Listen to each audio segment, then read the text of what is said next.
After the divorce, I immediately froze $200 million. My cheating husband, eager and excited, took his mistress to buy a luxury apartment and nearly collapsed when he found out that his account had only $0 left. Hello everyone. Thank you for being here with me today. Before I begin my story, I'd love to know which city you're joining us from. Please feel free to share in the comments. Now, let me take you into this story. That day, the air in the courtroom smelled like floor wax and old decisions. I sat there, staring at the divorce papers spread out on the mahogany table. The black ink of the letters seemed to swim before my eyes, but my hand was steady. Across from me sat Preston Clay. The man I had shared my bed, my breath, and my life with for 10 years. Beside him sat his mother, Lorraine, looking like the cat that had not only eaten the canary but had also inherited the birdcage. Just sign it, Meredith, Preston said, checking his Rolex. He drummed his fingers on the table, a nervous habit he'd never broken. Let's not make this harder than it needs to be. I have a lunch reservation at Le Bernardin. A lunch reservation. He was ending our decade-long marriage and was worried about missing the appetizer course. I looked up at him. He was handsome, in that polished, expensive way that money can buy but character cannot earn. His suit was Italian, tailored to perfection, hiding the softness of a man who had never done a hard day's labor in his life. And the settlement check is right there, Lorraine chimed in, adjusting the oversized pearls at her throat. Her voice was like scraping a diamond against a chalkboard, sharp, expensive, and irritating. $5 million. It is more than a girl of your background could ever dream of. Consider it a severance package for a job done adequately. Adequately. I had taken their family business from the brink of bankruptcy to a valuation of $200 million, and she called it adequate. But I didn't say that. Not yet. I picked up the pen. It felt heavy, cold. I looked at Preston one last time, searching for a flicker of regret, a shadow of the man I thought I loved. I saw nothing but impatience and a hidden gleam of excitement. He was thinking about her. Tiffany. The 24-year-old Instagram model waiting for him in the lobby, carrying the air I had failed to provide. I pressed the pen to the paper. The scratch of the nib was the only sound in the room. Meredith Vance. I didn't sign it, Clay. I was done with that name. I was done with the lies. There, I said, sliding the papers across the table. It's done. Preston snatched the papers up, scanning the signature as if he expected me to trick him. A wide, relieved grin broke across his face. Finally. You know, Meredith, no hard feelings. We just outgrew each other. You're a great housekeeper, really. But I need a partner who can keep up with my lifestyle. And, well, someone who can give the Clay family a future. The dig about my infertility was subtle, but it landed exactly where he intended. A sharp pain in my chest, familiar and dull. But today, the pain was different. It wasn't a wound, it was fuel. Goodbye, Preston. Goodbye, Lorraine, I said, standing up. I didn't touch the $5 million check sitting on the table. You're leaving the money? Lorraine asked, her eyebrows shooting up into her hairline. Don't try to play the martyr, dear. You'll be back for it when reality sets in. Keep it, I said softly. You're going to need it. I turned and walked out of the courtroom. My heels clicked rhythmically on the marble floor. Click, clack, click, clack. Like a countdown. I pushed open the heavy oak doors and stepped out into the blinding New York sunlight. The city was loud, chaotic, and alive. I took a deep breath, the first real breath I'd taken in months. I walked down the steps, past the waiting paparazzi that Lorraine had undoubtedly tipped off to capture my humiliation. I kept my head high, my sunglasses on. I saw Preston's driver waiting at the curb, the back door open. Tiffany was inside, reapplying her lip gloss. She saw me and offered a pitying little wave. I didn't react. I walked past them to a black sedan waiting further down the block. I slid into the back seat. The door closed, sealing out the noise of the city. "Where to, Ms. Vance?" the driver asked. It wasn't Otis, the family driver. This was a private car I had hired. "Just drive," I said. I pulled out my phone. It was a secure line, a burner phone I had kept hidden in my vanity for 3 years.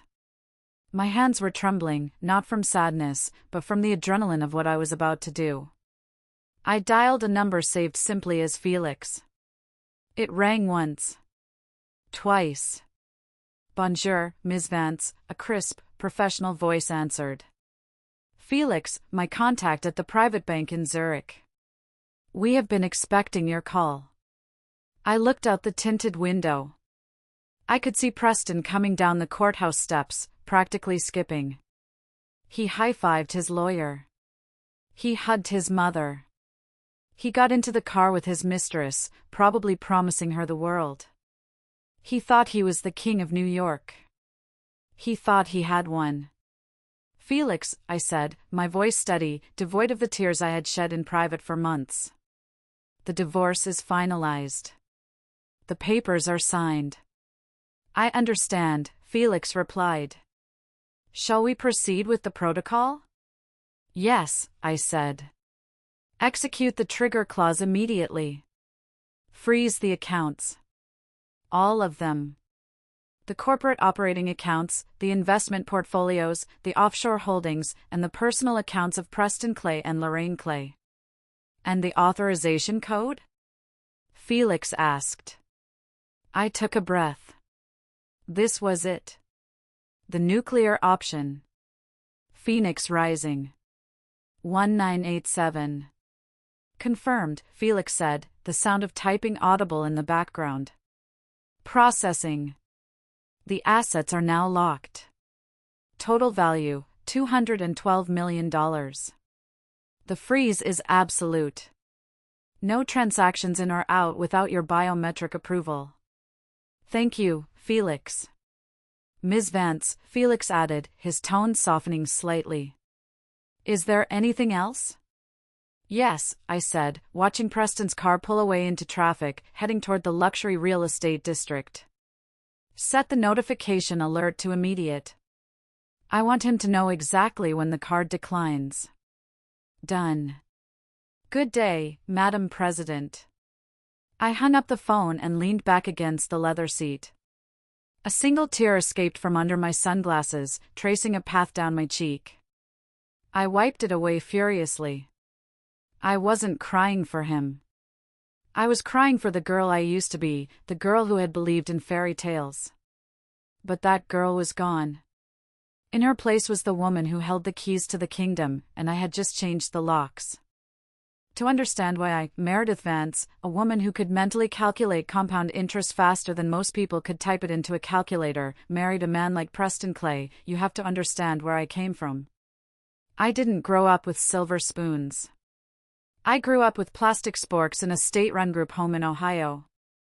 My parents died in a car accident when I was 4, leaving me with nothing but a fuzzy memory of my mother's laugh and a terrifying intelligence that alienated me from the other kids. I was the weird girl who read the stock market pages in the newspaper instead of comic books. Numbers made sense to me. People didn't. Numbers were reliable. They didn't leave you. They didn't lie. I clawed my way out of that system with scholarships. I ate ramen noodles for 4 years straight while I crushed the curriculum at MIT, graduating top of my class in quantitative finance. I was 22, brilliant, and utterly alone. I moved to New York with a singular goal: financial security. I wanted to build a fortress of money so high that nothing bad could ever touch me again. Then I met Preston. It was at a charity gala I had been dragged to by a colleague. I was standing in the corner, clutching a glass of sparkling water, feeling like an imposter in my off-the-rack dress. Then he appeared. Preston Clay. He was 24, glowing with the easy confidence of old money. He had a smile that seemed to focus all the light in the room directly onto you. "You look like you're analyzing the structural integrity of the chandelier," he had joked, handing me a fresh drink. I blushed. Actually, I was calculating the tax write-off potential of the floral arrangements.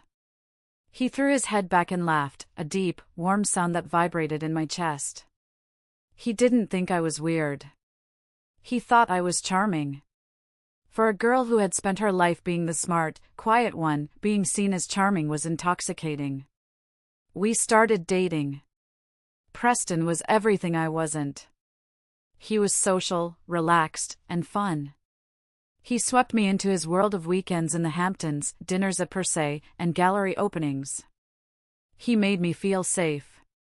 He made me feel like I had a family. But the cracks showed early, even if I chose to ignore them with the blindness of first love. Preston was the heir to Clay Furnishings, a legacy company started by his grandfather. But Preston didn't know the first thing about business.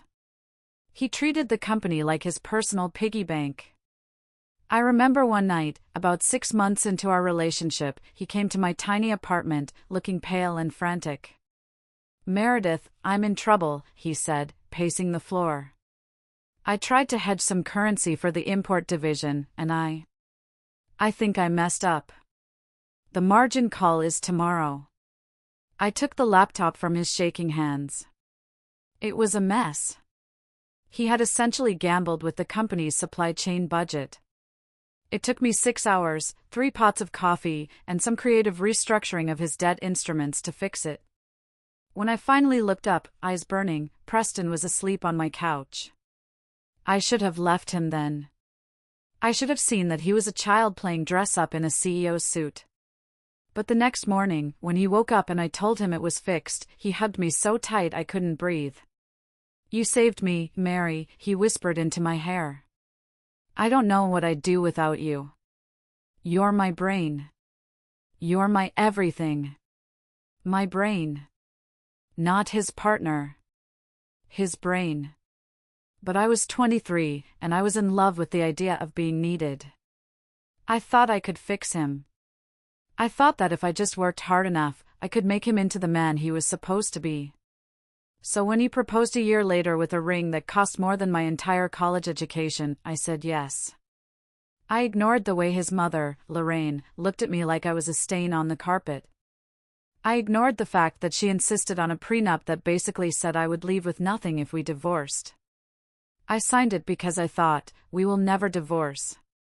I will make us indispensable to each other. I was naive.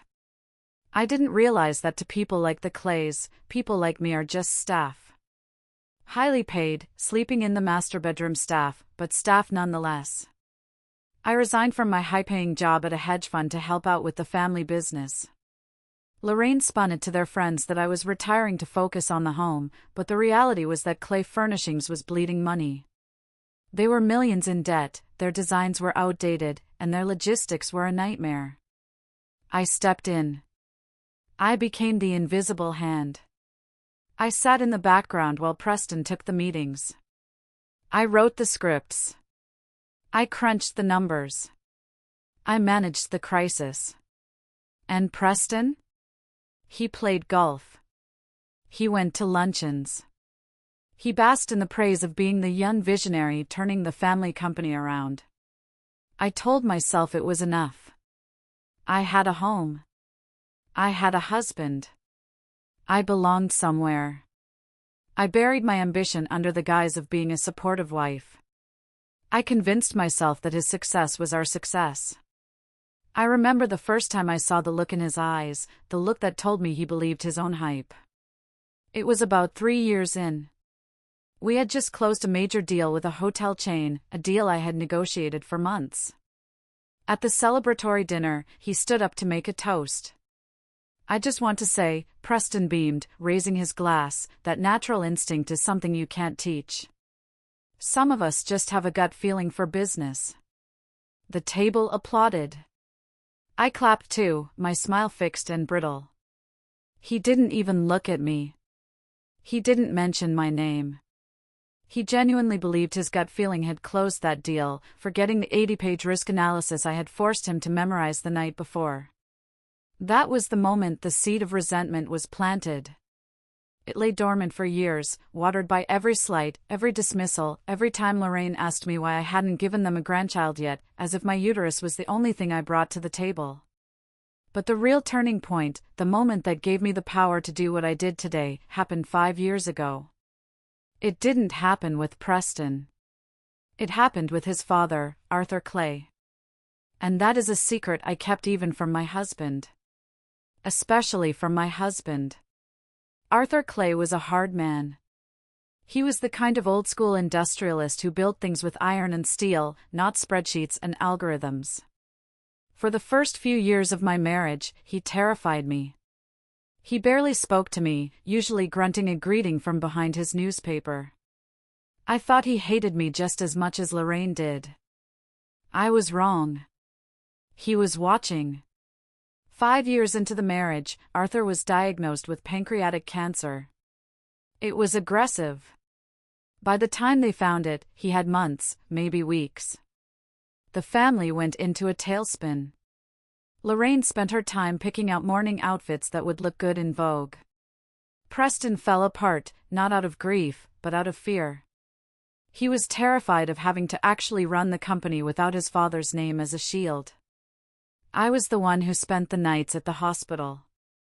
I brought my laptop and worked from the uncomfortable plastic chair next to his bed, keeping the company running while the Clay men fell to pieces. One rainy Tuesday, about 2 weeks before he died, Arthur woke up. The morphine had made him lucid for a brief window. The room smelled of antiseptic and dying flowers.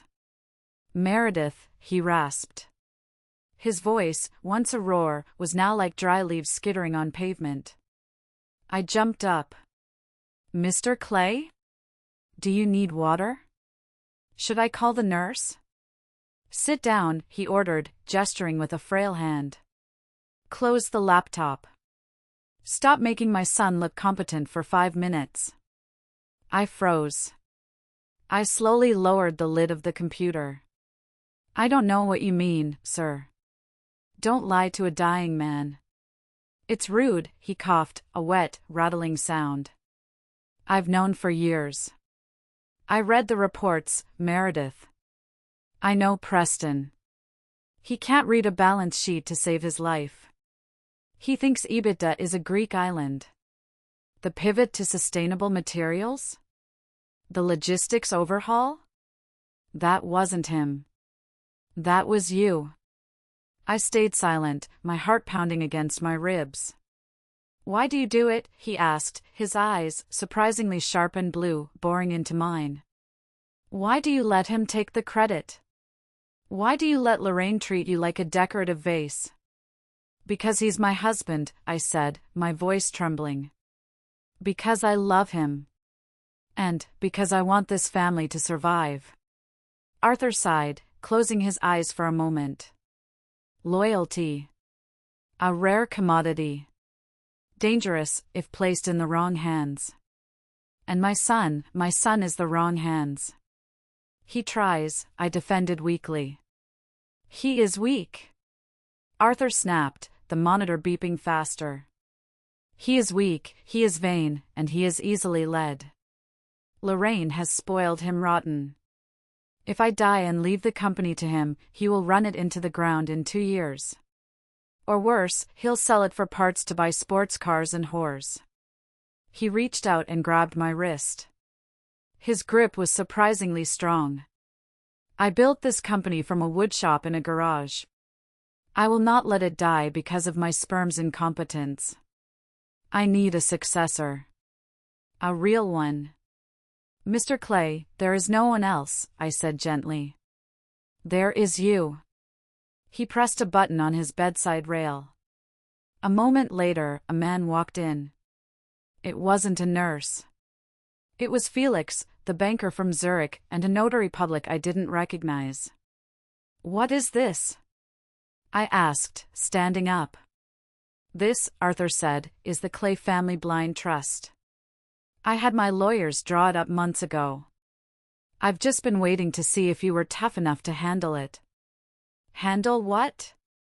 Ownership, Arthur said. I am transferring 80% of the voting shares, my entire controlling interest, into this trust. The beneficiary is technically Preston, so he gets the dividends, the lifestyle, the fancy dinners. But the trustee? The person with the sole authority to vote the shares, to hire and fire the CEO, to control the assets? He pointed a shaking finger at me. That's you. I stared at him, the room spinning. Mr. Clay, I can't. Preston will never accept that. Lorraine will kill me. They won't know, Arthur whispered. That's the beauty of it. It's a blind trust with a delayed activation clause. As long as you are married to Preston, and as long as the company is profitable, he plays CEO. You pull the strings from the shadows, just like you've been doing. But legally? You own him. You own it all. Why? I asked, tears pricking my eyes. Why me? Because you have the brain of a shark, Meredith, but you've been acting like a goldfish, Arthur smiled weakly. I'm giving you teeth. But there is a condition. A trigger clause. He motioned for Felix to hand me the document. I read the highlighted paragraph. Section 19, the fiduciary shield. In the event of a legal separation, divorce filing, or proven infidelity by the beneficiary, Preston Clay, the trustee, Meredith Vance, is granted immediate and absolute power to freeze all associated assets, suspend dividend payments, and assume executive control to protect the principal capital. If he stays loyal, he stays rich, Arthur wheezed. If he betrays you, if he throws you away like Lorraine wants him to, then you have the power to take it all back. All of it. Promise me, Meredith. Promise me you will protect my legacy. Even if it means destroying my son. I looked at the old man, dying and desperate. I looked at the documents that validated 10 years of my silent labor. I thought about Preston, who is currently at a golf retreat because the stress of the hospital was too much for him. I took the pen. I promise, I whispered. I signed the papers. Arthur Clay died 3 days later. At the funeral, Preston cried dramatically on my shoulder while Lorraine complained about the flower arrangements. They had no idea that the quiet woman standing in black next to the grave wasn't just a grieving daughter-in-law. I was their boss. I was their banker. And I was their judge. For 5 years, I kept that secret. I locked it away in the deepest part of my heart. I prayed I would never have to use it. I worked harder than ever. I turned Clay Furnishings into Vance and Clay, though I let them keep the Vance name off the building. I launched the EcoSmart line. I quadrupled our revenue. I gave Preston everything. I gave him success, respect, wealth. And I waited, hoping that Arthur was wrong about his son. But Arthur wasn't wrong. He was a prophet. For the last 5 years, my life became a masterclass in compartmentalization. To the outside world, I was Meredith Clay, the supportive, slightly mousy wife of the visionary CEO Preston Clay. I attended the galas, I smiled for the society pages, and I nodded politely when Lorraine made backhanded compliments about my thrifty outfit choices. But the real work happened in the attic. We lived in a sprawling townhouse on the Upper East Side, paid for by the profits I generated. I claimed the small, drafty attic room as my hobby space. Preston thought I was up there scrapbooking or reading romance novels. Lorraine called it my pout-pout room. In reality, it was the nerve center of a multinational corporation. I had 3 monitors set up behind a false bookshelf. From that room, I directed the supply chains in Vietnam. I negotiated shipping contracts with Rotterdam. I hedged our currency risk against the fluctuating euro. I wrote every single email that Preston sent to the board of directors. My routine was grueling. I would wake up at 5 a.m. to check the Asian markets. I would make Preston his green smoothie and lay out his vitamins by 7 a.m. While he was at the gym, I would draft his daily agenda and talking points for his meetings. "Babe, this memo on the Q3 projections is brilliant," he would say over breakfast, glancing at the paper I had slipped into his briefcase. "I was just thinking about this exact strategy in the shower." "I know you were," I would say, pouring him coffee. "I just typed it up for you." He would kiss me on the forehead, a distracted, perfunctory peck. What would I do without my little secretary? Little secretary. That's what I had become in his eyes. Not the architect of his empire, but the help. The only person who knew the truth was Elena. Elena was my roommate from MIT, a fierce, chain-smoking lawyer who specialized in corporate shark hunting. She was the one who helped me navigate the complex legalities of Arthur's trust. She was my anchor. We would meet for drinks at a dive bar in Hell's Kitchen, far away from the prying eyes of the Upper East Side set. "You're a masochist, Mary," Elena would say, stabbing an olive in her martini. "You're making him look like Elon Musk, and he treats you like a Roomba. Why? Why don't you just pull the trigger? You own 80% of the company. You could walk in there tomorrow, fire him, and put your name on the door." "I can't," I would sigh, swirling my wine. "Not yet. The company is in a fragile growth phase. If we have a leadership scandal now, the stock will tank. I need to stabilize the European expansion first." "Bullshit," Elena countered. "You're still in love with the idea of him. You're waiting for him to wake up and realize you're a genius. Newsflash, honey, men like Preston don't want a genius. They want a mirror that makes them look twice as big." I knew she was right, but I couldn't let go. I kept hoping. I kept thinking that if I just gave him one more win, one more success, he would finally see me. So I launched the EcoClay initiative. I rebranded the entire company around sustainable, smart home technology. It was a massive risk. I leveraged our assets to build a new factory in Ohio. I worked 20-hour days for 6 months, all from my attic, communicating with engineers and designers under the alias MV Consultant. It was a home run. The new line sold out in weeks. The stock price soared. The company's valuation hit $200 million. The night the Forbes article came out, Preston Clay, the Green King of Furniture, we threw a massive party at the house. The champagne flowed like water. Everyone was there, senators, celebrities, competitors. I stood by the kitchen door, checking the catering staff. I was wearing a vintage dress I loved, but compared to the glittering gowns of the socialites in the living room, I looked plain. I watched Preston holding court in the center of the room. He was glowing. He held up the magazine with his face on the cover. "It takes vision," he was saying to a group of adoring women. "You have to be willing to take risks." Everyone told me solar-integrated tables were stupid. But I said, no, this is the future. I felt a tap on my shoulder. It was Lorraine. She was holding an empty tray. "Meredith, the canapes are running low," she hissed. "Stop daydreaming and tell the staff to circulate. And try to stand up straighter. You look like a wilted lettuce leaf." I looked at her. I looked at Preston. For the first time, the fog lifted. I didn't feel love. I didn't feel the need to protect them. I felt exhausted. I walked into the kitchen, but instead of talking to the caterers, I poured myself a glass of the expensive vintage scotch Preston was saving. I drank it in one gulp. That was 6 months ago. I started preparing then. I didn't pull the trigger, but I unlocked the safety. I updated the files with Felix. I moved some of my personal liquid cash into secure accounts. I waited. I didn't have to wait long. The universe has a funny way of forcing your hand when you refuse to move. Our 10th anniversary fell on a Tuesday. I had spent weeks planning a private dinner at home. I had cooked Preston's favorite meal, beef Wellington.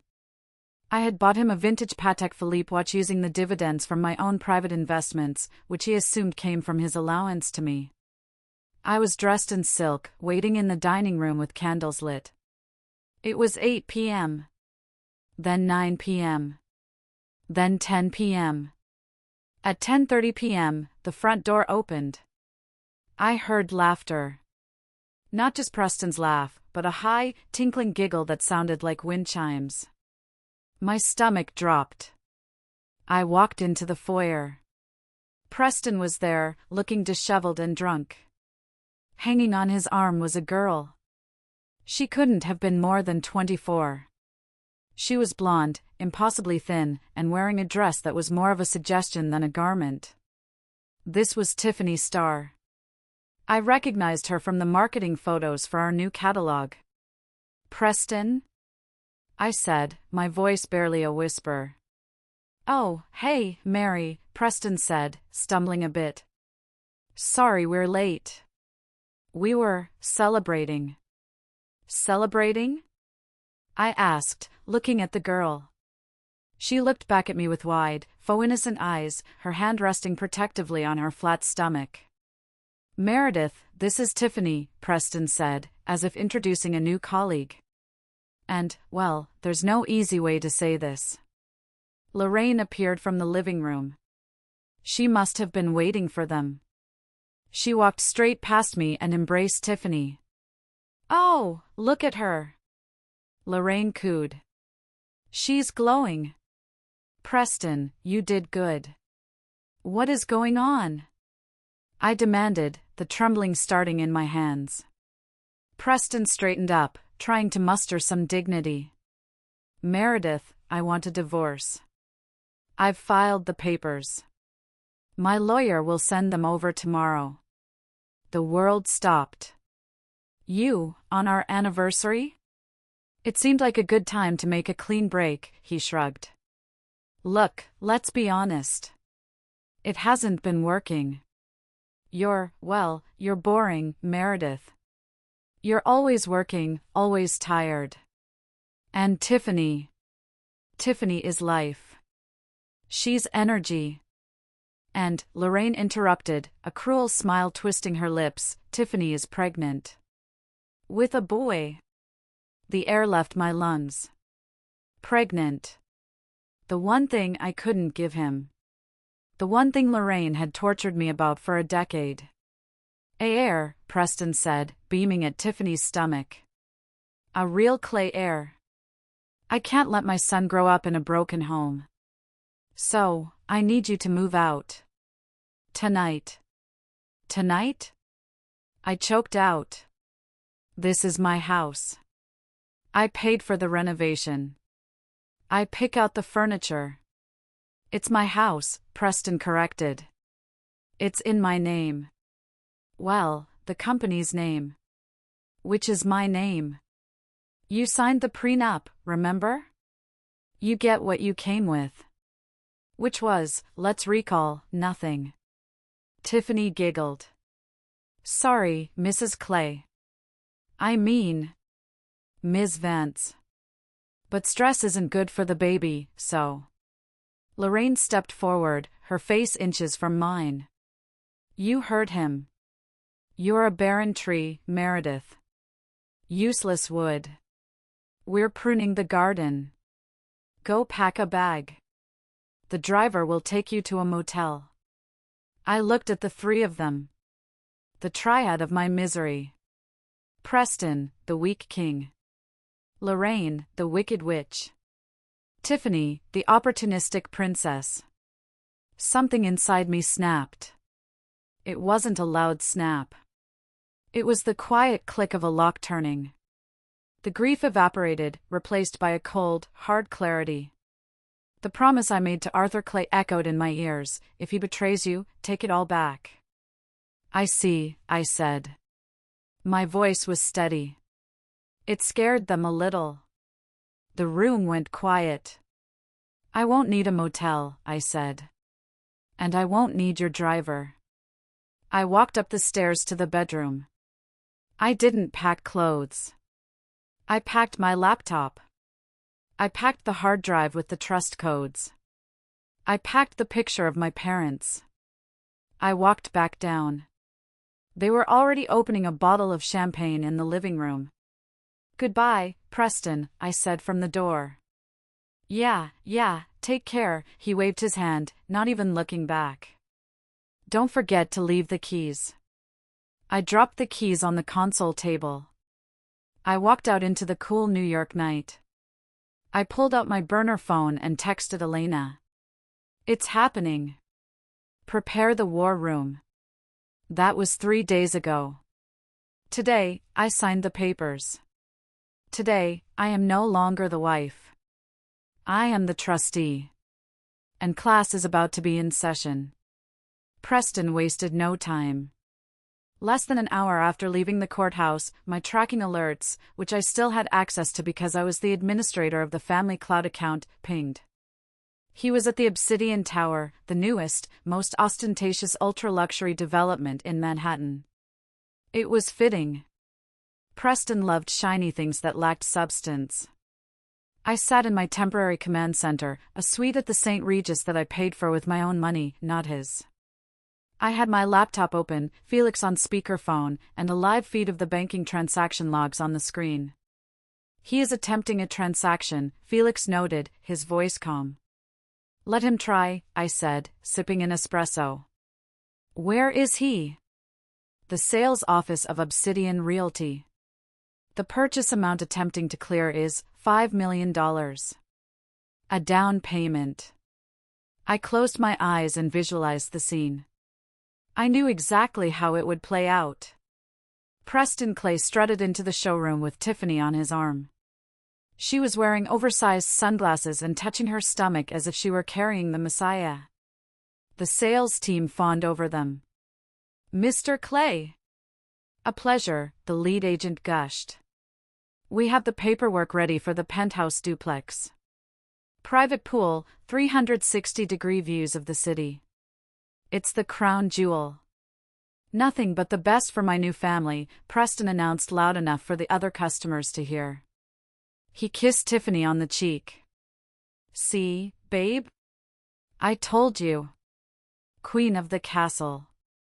"It's amazing, baby," Tiffany squealed. "Can we get the nursery done in imported marble?" "Whatever you want," Preston grinned. He reached into his crocodile skin wallet and pulled out the black card. The Centurion. The card that had no limit. The card that symbolized his power. He handed it to the agent with a flourish. "Put the $5 million down on this. I'll wire the rest next week." The agent took the card with reverence. "Of course, Mr. Clay." "Just a moment." Preston leaned against the marble counter, drumming his fingers. He was already imagining the housewarming party. He would invite the mayor. He would show everyone that he didn't need Meredith. He was Preston Clay, the tycoon. Beep. The agent frowned at the machine. He swiped the card again. Beep. A red light flashed on the terminal. "Is there a problem?" Preston asked, a flicker of annoyance crossing his face. I'm not sure, sir." "It says declined," the agent said, his voice dropping to a whisper. "Declined?" "Don't be ridiculous," Preston laughed, but it sounded tinny. "That card has a $5 million rolling limit. Try it again. Your machine is probably broken." The agent inserted the chip this time. He waited. Access denied. Code 19, asset freeze. Contact issuer. The agent turned the screen so Preston could see it. "I'm sorry, Mr. Clay. It's a code 19. It says the assets are frozen." "Frozen?" Preston snatched the card back. "That's impossible. I'm the CEO. Who froze it?" Tiffany stopped looking at the brochure for marble nurseries. "Preston? What's going on?" "Nothing. Just a bank glitch," Preston snapped, sweat beading on his forehead. He pulled out his phone. I'll transfer it directly from the corporate account. He opened the Clay Furnishings banking app. He logged in with his Face ID. The dashboard loaded. Usually, it showed a comforting string of numbers. Today, it showed a single digit. $0. Status, frozen, contact administrator. He swiped to his personal savings.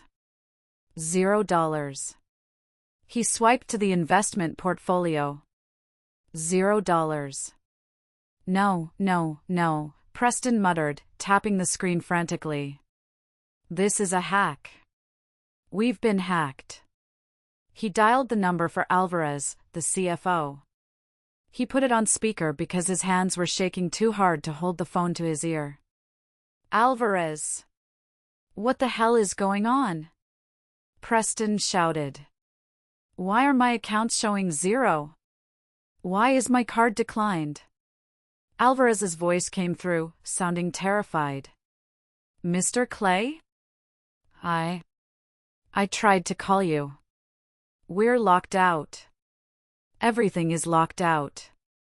The payroll, the operating accounts, the supply chain payments. Someone initiated a hostile administrative override 10 minutes ago. Who? Who did it? Was it the Russians? No, sir, Alvarez stammered. The bank sent over the authorization code. It came from the trustee. What trustee? I'm the owner. Sir, the bank says the order came from Meredith Vance. The silence in the showroom was deafening. The sales agent took a step back, looking at Preston like he was a contagious disease. Tiffany dropped her sunglasses. Meredith? Preston whispered. That's not possible. She's just the wife. I listened to the silence on the other end of the tracking bug I had planted in his wallet months ago. I took a slow sip of my espresso. It tasted like victory. Felix, I said into the phone. Send a notification to his phone. Just a text. Message content? Tell him, balance due. I watched the dot on the map. I could imagine his face. The color draining away. The realization that the parasite he thought he had removed was actually the host. But this was just the warning shot. The real war was about to begin. Watching the color drain from a narcissist's face when his credit card declines is a special kind of therapy, isn't it? I admit, I replayed that moment in my head about 100 times. But believe me, Preston's nightmare is just getting started. If you are still listening, please hit the like button and comment the number 1 below. It lets me know you are enjoying the karma, and it really helps support my story. Go ahead, comment 1 so I can see my true allies. Now, let's see how Mommy Dearest handles the news. Preston didn't go to the office. He was too cowardly to face his employees. Instead, he did what he always did when he scraped his knee, he ran to Mommy. By the time Preston burst into the townhouse, I had already remotely cut the cable TV and internet services to the property. Petty? Maybe. Effective? Absolutely. I wasn't there, but I heard everything. How? Because smart home technology has ears, and I was the one who installed the security system. I accessed the audio feed from the living room. Mom! Mom, we have a huge problem. Preston's voice was high-pitched, bordering on hysterical. I heard the click of heels. Lorraine. Preston, darling, stop shouting. You'll upset the staff. Did you get the penthouse? Did Tiffany love it? There is no penthouse. Preston yelled. The money is gone, Mom. All of it. The accounts are frozen. My cards are dead. Don't be dramatic, Lorraine scoffed. It's probably just a limit issue. Call the private banker. Tell him who you are. I did call. It's Meredith. Meredith froze everything. There was a pause. Then, the sound of shattering glass. Lorraine must have dropped her sherry glass. That harlot? Lorraine screeched. Her voice lost all its polished affectation. How dare she? She hacked us. That ungrateful, gutter-born thief. I knew we shouldn't have trusted her with the computer passwords. It's not just passwords, Mom. The CFO said she's the trustee. He said she has legal authority. Legal authority? She's a housewife. Lorraine was pacing now, her voice getting louder. She signed the prenup. She has nothing. This is theft. Pure and simple. She's trying to blackmail us for a bigger settlement. What do we do? Tiffany's voice piped up, sounding whiny. Preston, my friends are going to see that the card declined. It's going to be on page 6. You promised me security. Shut up, you stupid girl. Lorraine snapped. Focus. Preston, call the police. Tell them your ex-wife has embezzled corporate funds. Tell them she's a cyber terrorist. I want her in handcuffs by dinner time. I can't call the police yet, Preston stammered. If the shareholders find out we've lost access to the accounts, the stock will plummet. We have to fix this quietly. Then we go to her, Lorraine decided. Where is she? Ideally, she's crying in some cheap motel. Alvarez said the bank documents traced back to the Millennium Tower. The Millennium? Lorraine gasped. That's the most expensive building in the city. How could she afford to stay there? I don't know. Maybe she's spending our stolen money. Get the car, Lorraine ordered. We are going there. I am going to drag her out by her hair and make her unlock those accounts. She thinks she can play games with the Clay family? I will teach her a lesson about hierarchy she will never forget. I listened to them scrambling, grabbing coats, shouting at the confused servants. I smiled. Come on over, Lorraine, I thought. I'm not in a motel. And I'm not crying. I switched off the audio feed and turned to Elena, who was sitting on my white velvet sofa, reviewing a stack of documents. They're coming, I said. Elena lit a cigarette, her eyes gleaming behind her glasses. Good. The security team is briefed.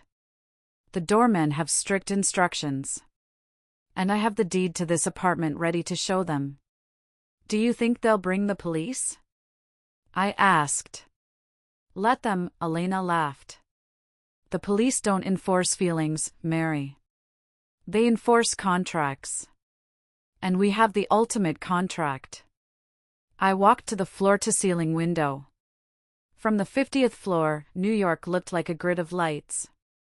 Somewhere down there, a black sedan was racing toward me, carrying 3 people who thought they were wolves. They didn't know they were driving straight into the lion's den. The Millennium Tower is a fortress. It doesn't just have doormen, it has a paramilitary security detail dressed in Armani suits. I bought the Penthouse 3 years ago under an LLC name, Nemesis Holdings. It was my escape hatch, paid for by my savvy Bitcoin investments and tech stocks that Preston didn't even know existed. I watched from the lobby security monitors as Preston's car screeched to a halt outside. Lorraine stormed out first, looking like a vengeful fury in Chanel. Preston followed, looking pale. Tiffany trailed behind, looking confused and checking her phone, probably deleting her just bought a Penthouse draft post. They marched into the lobby. We are here to see Meredith Vance, Lorraine barked at the head concierge, a man named Robert who had been a Navy SEAL. And don't tell me she isn't here. We know she is. Robert didn't flinch. Do you have an appointment? I don't need an appointment. Lorraine shouted, causing a resident walking a poodle to flinch. I am Lorraine Clay. That woman is my daughter-in-law, and she has stolen our property. Let us up, or I will have your job. I'm afraid Ms. Vance is not accepting unannounced visitors, Robert said smoothly. And if you continue to raise your voice, I will have to ask you to leave. Listen to me, you glorified bellhop. Preston stepped forward, trying to summon his CEO voice. I am Preston Clay. I run this city. My wife is up there with my money. Call the police if you want, but I am going up that elevator. He tried to push past Robert. It was a mistake. 2 large security guards materialized from the shadows, blocking the path. They didn't touch him, but their presence was a wall of muscle. Sir, step back, one guard said. Just as the situation threatened to turn into a brawl, the elevator doors pinged open. Elena stepped out. She looked impeccable in a sharp gray suit, holding a leather folio. She didn't look at Preston or Lorraine. She looked at her watch. You're late, Elena said. Meredith expected you 10 minutes ago. Traffic must be terrible. Who are you? Lorraine demanded. Where is that coward Meredith? My name is Elena Rossi. I am Ms. Vance's personal attorney, Elena said calmly. And Ms. Vance is upstairs, enjoying a glass of wine in her home. She has no desire to see you. However, she authorized me to give you this. Elena pulled a document from her folio and handed it to Preston. What is this? Preston asked, his hands shaking. It's a copy of the deed to this penthouse, Elena explained. Purchased 3 years ago. Paid in full. By Meredith Vance. With funds that have zero connection to Clay Furnishings. It's to clarify that she is not spending your money. She has plenty of her own. Lorraine snatched the paper. Her eyes scanned the numbers. 3 years ago? How? She has no job. She has no income. She has a brain, Elena said, her voice dripping with ice. Something that seems to be in short supply in your family.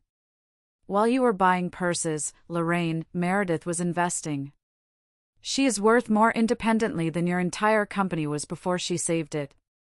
Preston looked like he had been punched in the gut. She has her own money? Why didn't she tell me? Because you would have spent it, Preston, Elena said. Just like you spent everything else. This is a lie. Lorraine screamed, tearing the paper in half. She's manipulating the books. I want to see her. Tell her to come down here and face me. She's done facing you, Elena said. Now, regarding the company accounts. They will remain frozen until a full audit is completed. Ms. Vance suspects mismanagement. By the CEO. She can't do that. Preston yelled. I'm the owner. Elena smiled. It was a shark smile. Actually, you're not. And to explain why, we have a special guest.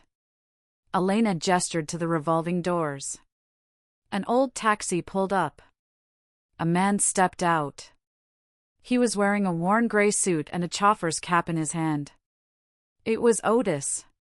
The man who had driven Arthur Clay for 30 years, and whom Preston had fired the day after the funeral because he was too old. Otis walked into the lobby. He looked nervous, but determined. He held a thick, yellowed envelope in his hands. Otis? Preston asked, confused. What are you doing here? Otis walked up to Preston. He didn't look him in the eye. He looked at the floor. I'm sorry, Mr. Preston, Otis whispered. Your father. Mr. Arthur, he made me promise. He said to give you this only if you hurt Ms. Meredith. I didn't want to. But I saw the news about the divorce. Otis handed the envelope to Preston. What is this? Preston asked, looking at the handwriting on the front. It was his father's distinct, jagged scrawl. To my son, Preston. Read this when you have lost your way. It's the truth, Elena said softly. Open it. Preston broke the seal. His hands trembled so violently he dropped the USB drive that was inside. Lorraine bent down to pick it up, her face pale. The lobby was silent. The guards watched. Elena watched. And upstairs, 50 floors above, I watched on the monitor, holding my breath. The bomb had been dropped. Now, we watched the explosion.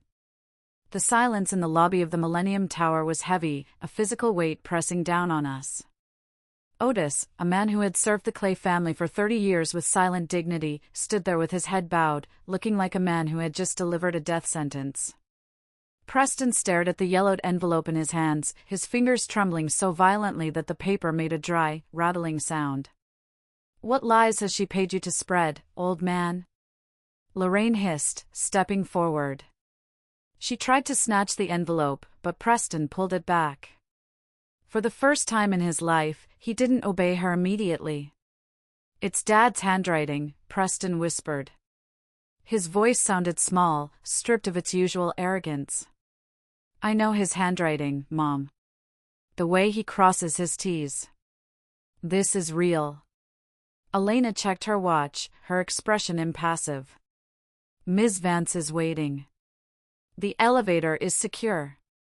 Do you want the truth, or do you want to stand here and scream at the staff? The ride up to the penthouse was suffocating. The elevator in the Millennium Tower is glass, offering a panoramic view of the city as you ascend 50 floors. Usually, it's breathtaking. Today, it felt like ascending the gallows. I watched them on the security monitor from my living room. Preston was sweating, dabbing his forehead with a handkerchief. Lorraine was furiously typing on her phone, likely trying to move money that didn't exist. Tiffany was fixing her hair in the reflection of the glass doors, completely detached from the gravity of the moment. When the doors slid open, they walked into my world. I hadn't just bought a penthouse, I had curated a sanctuary. The space was open, minimalist, filled with white marble and warm oak, the exact opposite of the cluttered, gilded cage of the Clay townhouse. I stood by the fireplace, swirling a glass of Pinot Noir. Welcome, I said, my voice echoing slightly in the large space. Please, don't touch anything. The art is insured for more than your current net worth. Preston looked around, his eyes wide. He wasn't looking at the view. He was looking at the wealth. He was doing the math in his head, realizing that while he was playing CEO with a company credit card, I had been building a personal empire. You stole this, Lorraine spat, clutching her pearls. You siphoned money from the company to buy this palace. Elena, the audit report, please, I said calmly.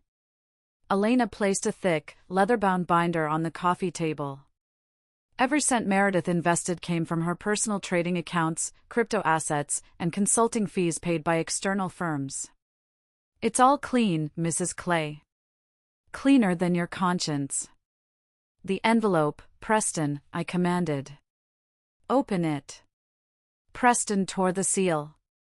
A small, silver USB drive fell into his palm. There was also a letter. He unfolded the paper, reading it silently. His face went from pale to a sickly shade of gray. Read it out loud, I said. Preston swallowed hard. To my son, he read, his voice cracking. If you are reading this, you have failed.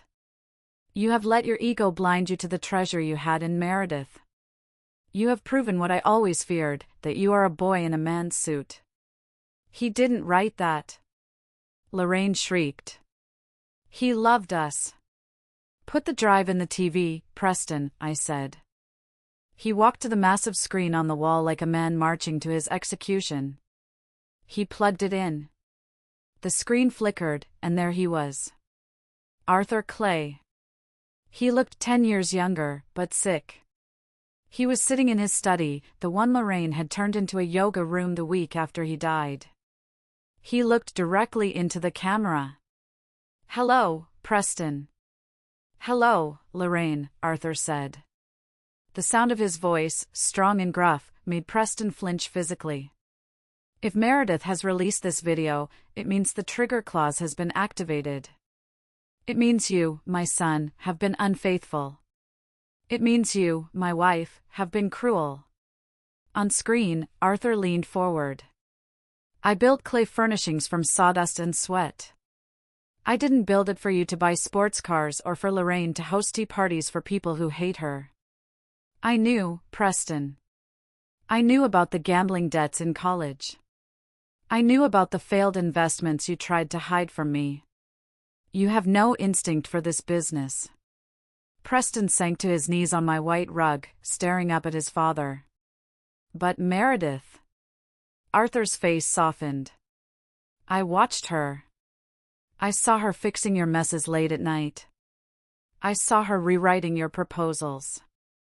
She has the mind of a titan.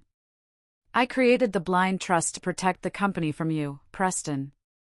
I made her the trustee because she is the only one who can save us. She owns the voting rights. She owns the control. You are merely the beneficiary, provided you treat her with respect. The Arthur on screen took a deep breath, coughing slightly. If you betray her, the trust dissolves your access. You get nothing. The house, the cars, the accounts, they belong to the company. And the company belongs to the trustee. The video cut to black for a second, then Arthur returned.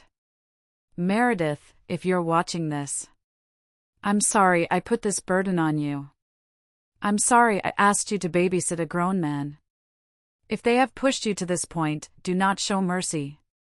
Protect the legacy. Burn the parasites out. The screen went dark. The silence that followed was absolute.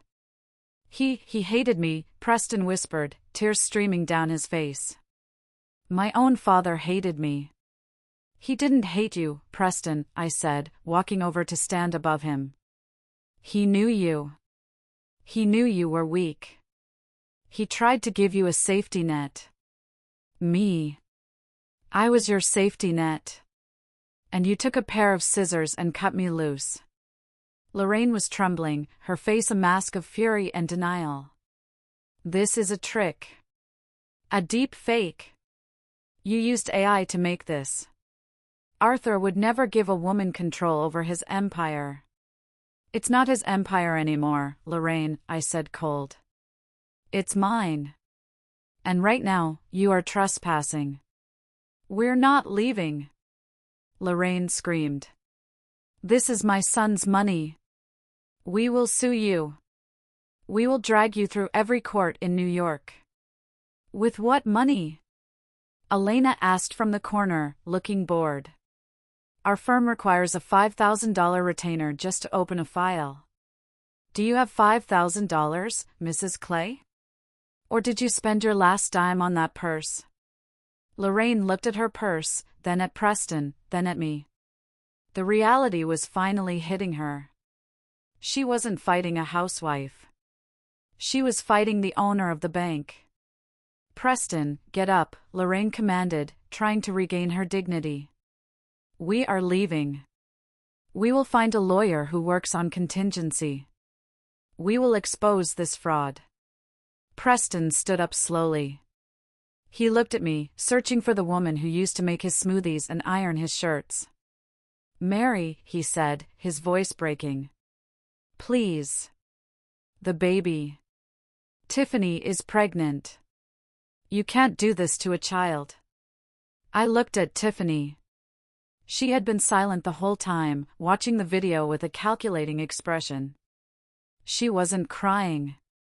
She was thinking. I'm not doing anything to the child, Preston, I said. You are. You chose a mistress over your security. You chose a penthouse you couldn't afford over a wife who made you rich. Now, you have to figure out how to pay for diapers on a $0 budget. I pointed to the door. Get out. As they walked out, defeated and shrinking, I felt no joy. Just a cold, hollow sense of finality. The ghost of Arthur Clay had spoken, and his judgment was swift. But I knew them. I knew they wouldn't disappear quietly. Rats never do, they just find a new sewer to hide in until they can bite again. 2 days passed. Silence from the Clay camp. I used the time to secure my position at the company. I held an emergency board meeting, showing them the financials and the trust documents. The board, a group of old men who cared only about dividends, didn't care who sat in the chair as long as the stock went up. And under my shadow management, the stock had tripled in 5 years. They voted unanimously to confirm me as chairwoman and interim CEO. Then, the call came. It was 2 a.m. My phone buzzed on the nightstand. It was Preston. What? I answered, my voice groggy but guarded. It's Mom, Preston sobbed. She collapsed. We're at Mount Sinai. It's her heart. The doctors say it's critical. She's asking for you, Meredith. Please. She wants to make peace before. He couldn't finish the sentence. I sat up in bed, the darkness of the room wrapping around me. My first instinct, the instinct of the girl who wanted a family, was to rush there. To comfort them. But then I remembered the courthouse. I remembered parasitic housewife. Elena, I said, shaking my friend awake. She was staying in the guest room for safety. They say Lorraine is dying. Elena sat up, instantly alert. Bullshit. Narcissists don't die of heartbreak, they die when they run out of attention.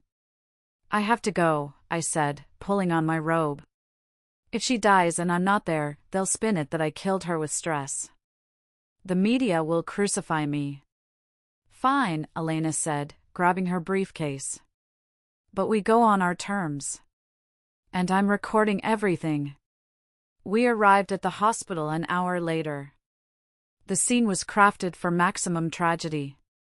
Preston was pacing the hallway, disheveled, holding a rosary beads I had never seen him use before. Tiffany was sitting on a plastic chair, reading a magazine, looking bored out of her mind. When Preston saw me, he ran over, trying to hug me. I stepped back. Where is she? I asked. Room 402. She's weak, Mary. Be gentle. I walked into the room. Lorraine lay in the bed, hooked up to monitors that beeped rhythmically. She was pale, too pale. It looked like theatrical powder. Her hand was draped dramatically over her forehead. Meredith, she rasped when I entered. You came. I'm here, Lorraine. Preston said you wanted to make peace. She opened one eye, assessing me. I'm dying, Meredith. My heart, it's broken. To be treated this way, by family.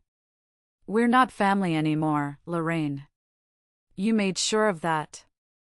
Don't be cruel to a dying woman, she wheezed. She reached out a bony hand.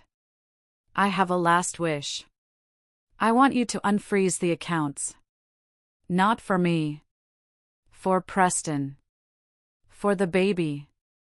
Promise me, and I can go in peace. I looked at the monitor. Her heart rate was steady.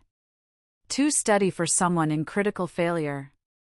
I looked at the 4 bag. It was just saline. I spoke to the nurse station on my way in, I said calmly. Elena stepped out from behind me, holding a clipboard. Medical report for Lorraine Clay, Elena read aloud. Admitted for shortness of breath and panic symptoms. Blood work is normal. EKG is normal. The only anomaly is a high level of cortisol, likely due to stress or acting. Lorraine sat up. The frail old lady act vanished instantly. You bribed the nurses. No, I'm the emergency contact on your insurance policy, which I pay for, I said. Or I did pay for. The premium is due tomorrow, and since the accounts are frozen, I suggest you get better fast. This private room costs $3,000 a night. You monster! Lorraine screamed, ripping the pulse oximeter off her finger. The machine flatlined with a loud beep, but she was very much alive, red-faced and furious. You want me to die in a gutter? I want you to stop lying, I said. There is no heart attack. There is only a cash flow attack. Preston rushed into the room, hearing the screaming. Mom? What's happening? She's faking it, Preston, I said, turning to him. Just like she faked liking me for 10 years. Just like you faked being a businessman. I'm not faking. Lorraine yelled, standing up on the bed. I am stressed. I am destitute. Look at us, Meredith.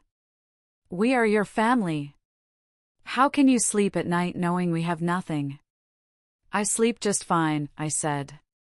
Because for 10 years, I slept with one eye open, fixing your mistakes. Now, I'm done. I pulled a document from Elena's briefcase. However, I said, dropping the file on the bed. I am not a monster.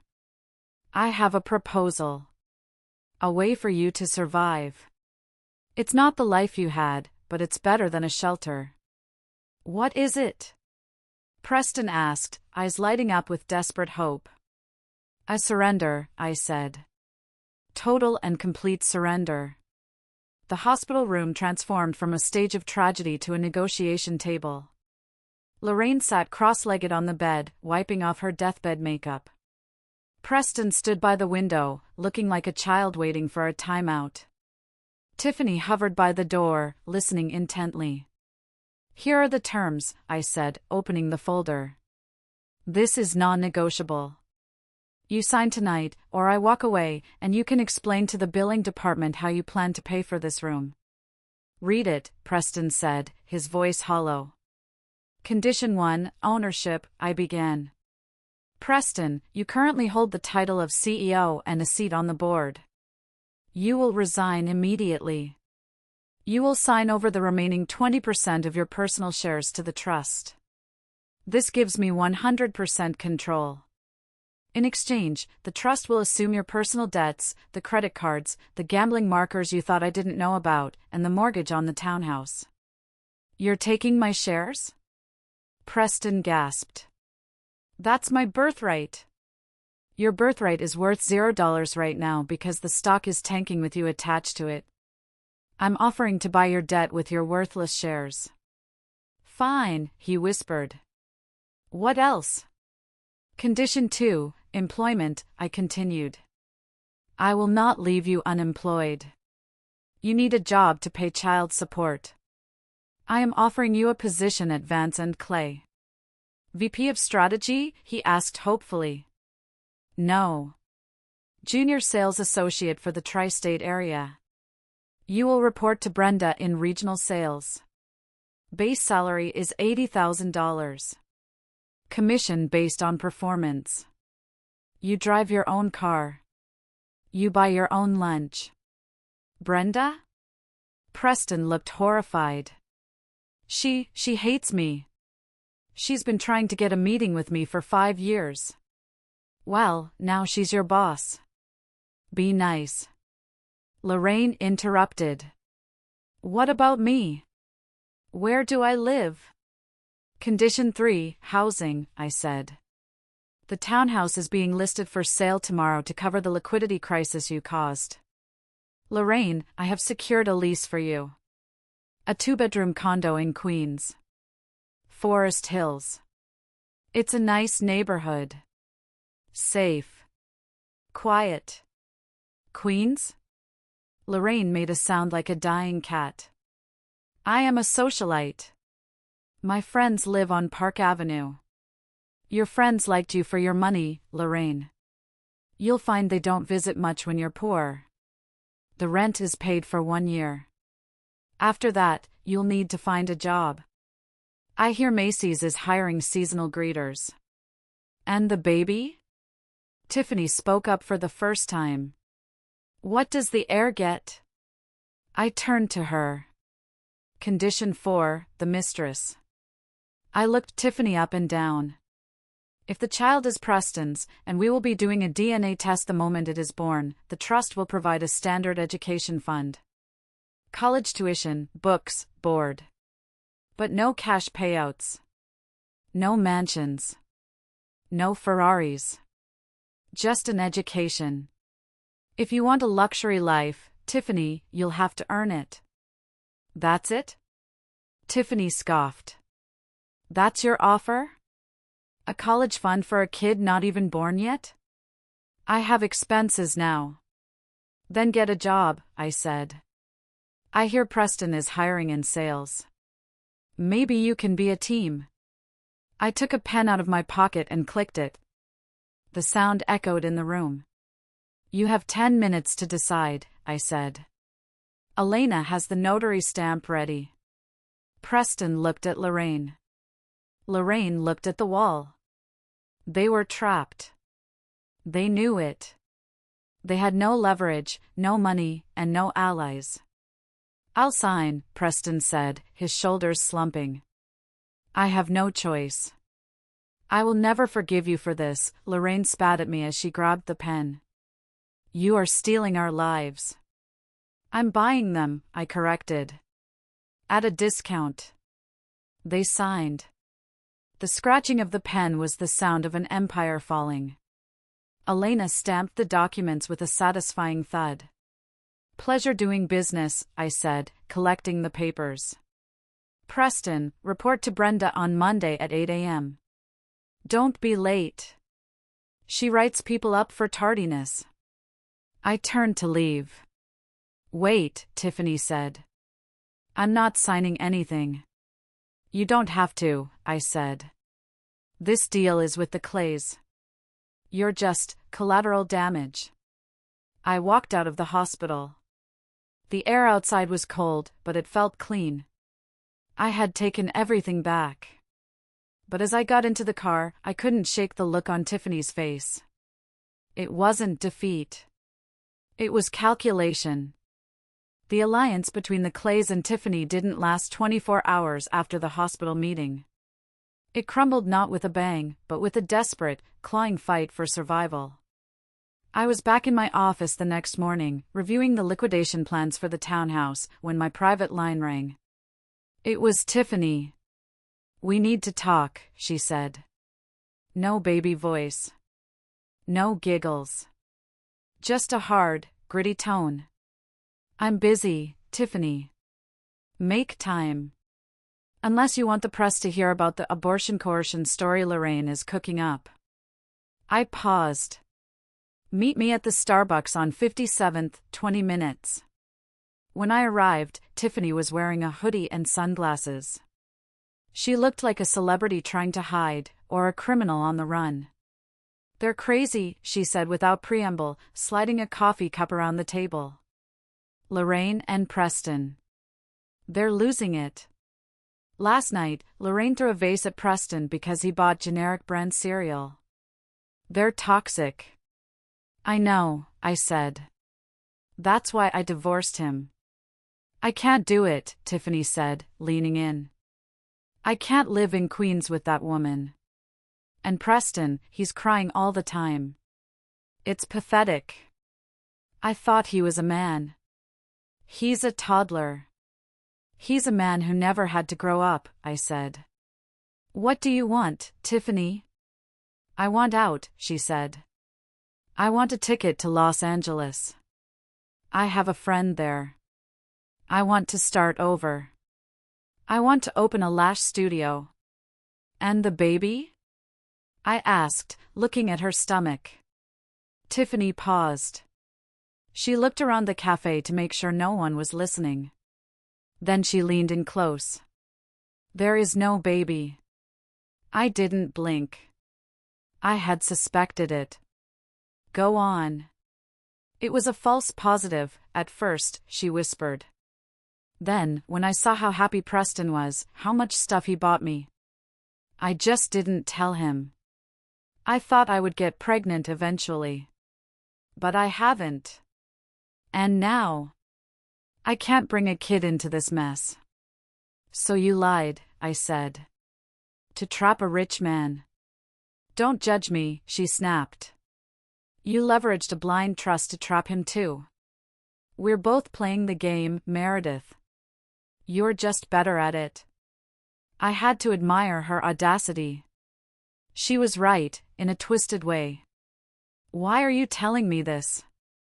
Because Lorraine is meeting with a journalist from the Daily Scandal right now, Tiffany said, dropping the bomb. She's going to tell them you forced me to get an abortion to save the company money. She wants to paint you as a baby killer. She thinks it will force the board to fire you for moral turpitude. My blood ran cold. That kind of rumor, even if false, stays with you forever. It sticks. I have proof, Tiffany said, tapping her phone. I recorded them plotting it this morning. I have voice memos. I have texts. How much? I asked. 50,000, she said. Cash. And a first-class ticket to LA. $50,000 was a cheap price to save my reputation. But more than that, having Tiffany turn on them would be the ultimate checkmate. I'll give you 20,000 now, I said. And the other 30 after you stand on a stage with me and tell the truth. A press conference? Tiffany looked terrified. If you want the money, you have to earn it, I said. You have to destroy their lie publicly. You have to be the whistleblower. She thought about it. She looked at her reflection in the window, a young, beautiful girl who had gambled and lost. Fine, she said. But I leave straight from the stage to the airport. Deal. Before I could set up the press conference, the storm hit. Lorraine didn't wait. She leaked the story to the Daily Scandal that afternoon. I was in a meeting with the European logistics team when my phone started blowing up. Elena burst into the room, her face pale. Turn on the TV, she said. Every news channel was running the headline, "The Ice Queen's Ultimatum, CEO accused of forcing Mistress to abort heir." They had photos of me looking stern leaving the courthouse. They had quotes from close family friends, Lorraine, saying I was obsessed with revenge and hated children. The internet mob was instantaneous and brutal. At Justice for Tiffany, Meredith Vance is a monster. Hashtag boycott Vance Clay. At Family Values, money can't buy a soul. She should be in jail. I sat in my office, watching the ticker tape of hate scrolling across the screen. My hands were shaking. I had expected a fight over money. I hadn't expected them to attack my humanity. The board is calling, Elena said, checking her phone. They want a statement. The stock is down 8% in an hour. Advertisers are pulling out. They are lying, I said, my voice tight. There is no baby. There never was. It doesn't matter, Elena said. The perception is real. You look like a vindictive ex-wife who is using her power to crush a pregnant girl. It plays into every stereotype of the bitter, barren woman. Lorraine knows exactly what buttons to push. I felt a wave of nausea. I had built my life on facts, on numbers, on truth. And now, I was being drowned in a sea of lies. I walked to the window. Down on the street, I could see a few protesters already gathering with signs. Shame on Meredith. I want to quit, I whispered. I have the money. I could just sell the company, take my millions, and disappear. Let them have the ashes. Elena walked over and grabbed my shoulders. She turned me around. Look at me, she said fiercely. That is exactly what they want. They want you to break. They want you to run. If you run now, you admit guilt. You will be the villain forever. Arthur didn't give you this company because you were nice. He gave it to you because you were a shark. Be the shark, Meredith. I looked at my friend. I thought about the 10 years I spent fixing Preston's messes. I thought about the nights I cried myself to sleep because I couldn't get pregnant, only to have Lorraine mock me for it. The sadness evaporated. It was replaced by a cold, burning rage. Get the PR team, I said. Book the auditorium. Call every network. CNN, Fox, MSNBC. Everyone. What are you going to do? Elena asked. I'm going to burn the house down, I said. And I'm going to let the rats scurry out for everyone to see. I called Tiffany. It's time, I said. Get to the safe house. My security team is picking you up. Are you sure? Tiffany asked, her voice trembling. Lorraine is texting me. She says if I stick to the story, we'll get millions in a settlement. Lorraine is lying to you, Tiffany. Just like she lied to me. You have one chance to be on the winning side. Don't miss it. I hung up. I sat at my desk and opened the Arthur files. The files I had kept hidden. The evidence of Preston's incompetence. The emails from Lorraine calling me names.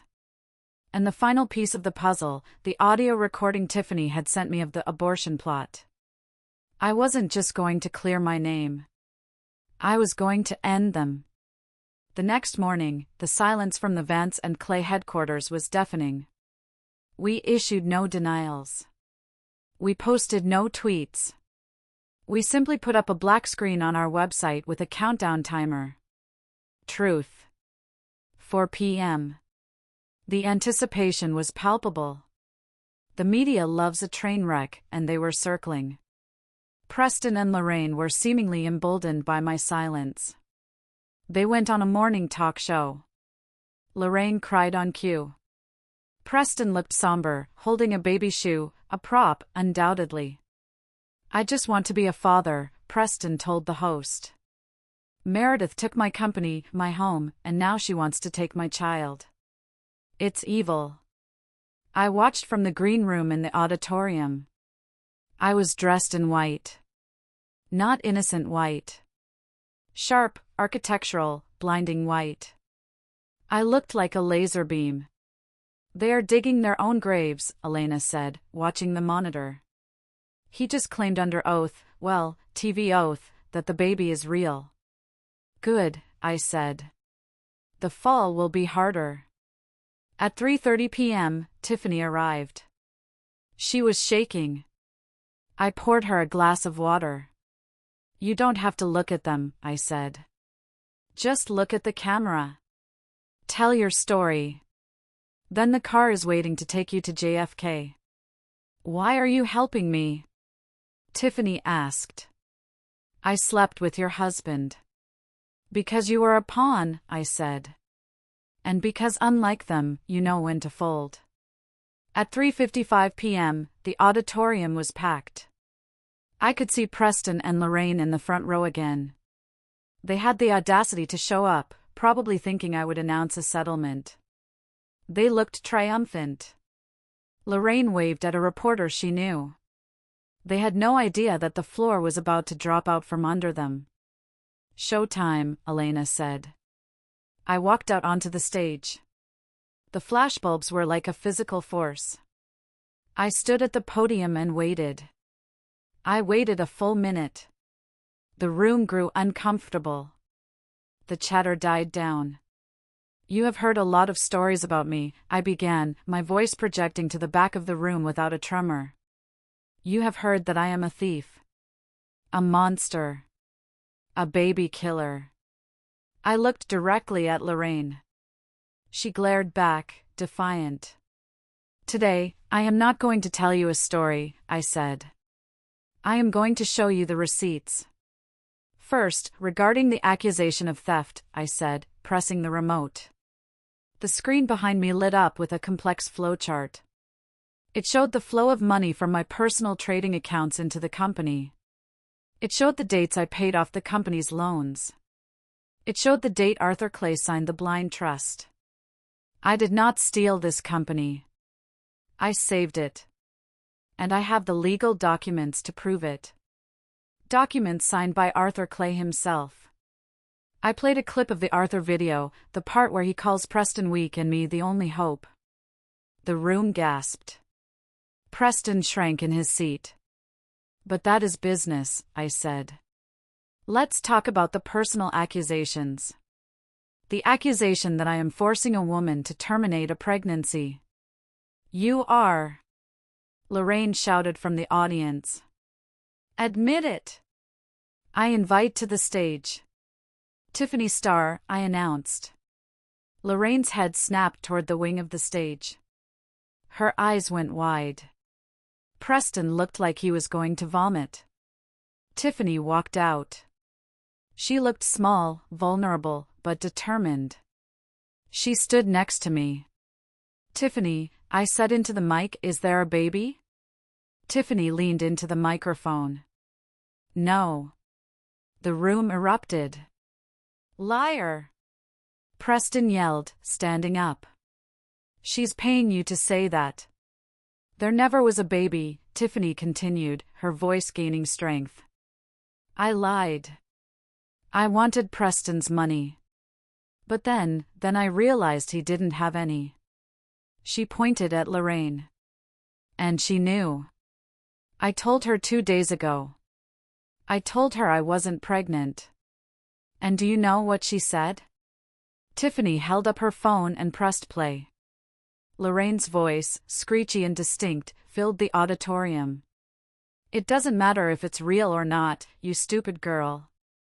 We just need the press to believe it. We'll say she forced a miscarriage from stress. We'll sue her for wrongful death. Just wear the padding and cry. The audio clip ended. The silence in the room was absolute. It was the silence of a crowd witnessing a public execution. Lorraine was frozen. Her mouth was open, but no sound came out. The cameras were zoomed in on her face, capturing every pore of her deception. That, I said, pointing to the screen where the audio wave was still displayed, is the character of the people accusing me. They fabricated a child. They fabricated a crime. They were willing to destroy a life that didn't exist just to ruin mine. I looked at Preston. Preston, you didn't even know, did you? You believed the lie because you wanted to believe you were a man capable of creating a legacy. But you were just a puppet. Preston looked at Tiffany, then at his mother. The betrayal in his eyes was total. He realized he had lost his wife, his fortune, and his dignity for a lie. I didn't know, he stammered to the cameras. I swear. It's too late, Preston, I said. Security, please escort Mr. Clay and Mrs. Clay from the building. They are trespassing. 2 large guards stepped forward. Lorraine tried to slap one of them, screaming about her rights. It only made for better TV. They dragged her out, kicking and screaming. Preston followed, head hung low, a broken man. I turned back to the audience. The trust stands, I said. Vance and Clay stands. And I stand. Any further defamation will be met with the full force of my legal team. I walked off the stage. Tiffany followed me. Thank you, she whispered. Go, I said, handing her the envelope with the cash and the ticket. Don't look back. She ran. I stood in the wings with Elena. We watched the chaos on the monitors. You did it, Elena said. You actually did it. It's done, I said. But I didn't feel elated. I felt heavy. The truth is a heavy weapon. The weeks that followed were a slow-motion car crash for the Clays. Preston didn't show up for his sales job on Monday. He couldn't face the humiliation. He disappeared into a bottle of scotch. Lorraine was charged with attempted extortion and filing a false police report regarding an incident where she claimed I pushed her. She avoided jail time by pleading no contest and agreeing to community service. The image of Lorraine Clay picking up trash on the side of the highway in an orange vest became a meme. They lost the condo in Queens because they couldn't pay the utilities. Last I heard, they were living in a motel in New Jersey, surviving on Preston's unemployment checks and selling off Lorraine's jewelry piece by piece. One rainy Tuesday, I was leaving the office when I saw a man standing by the gate. It was Preston. He looked terrible, bloated, unshaven, wearing a coat that had seen better days. He didn't approach me. He just watched. Otis, my driver, stiffened. "Shall I call security, Ms. Meredith?" "No," I said.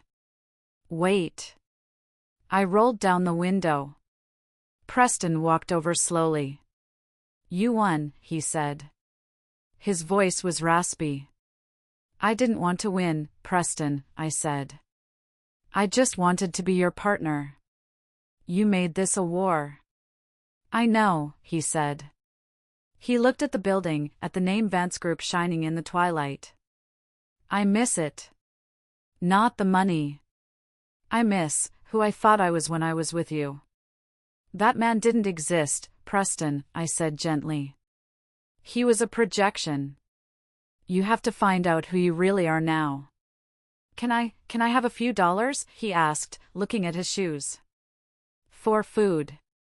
It was the ultimate humiliation. The prince begging the queen. I reached into my purse. I pulled out a $20 bill. I handed it to him. "Goodbye, Preston. Goodbye, Mary." I rolled up the window. "Drive, Otis." As we pulled away, I saw him walking into the rain, clutching the $20. It broke my heart, but it also healed it. I had saved him one last time. But I couldn't save him from himself. A year has passed. The company is thriving. We launched the European line, and it's a massive success. I have a new board of directors, half of them women. I changed the name of the holding company to Phoenix Trust. I still live in the penthouse. But it's not empty anymore. I host dinners for my friends. Elena comes over on Fridays for wine and chess. David, the architect I met, is designing a new wing for the Eco Factory. He's kind. He asks my opinion. He reads my reports. I visit Arthur's grave once a month. I tell him about the stock price. I tell him about the charities I started in his name, scholarships for kids from group homes who are good at math. I kept my promise, Arthur, I say. The legacy is safe. My story is a warning, but it's also a promise. It's a promise that value is not determined by who you marry, or what name you take, or what people say about you. Value is what you build with your own hands. I was a shadow for 10 years. Now, I am the sun. And the view from here is spectacular. If you are out there, feeling invisible, feeling used, sharpen your teeth. Do your math. And wait.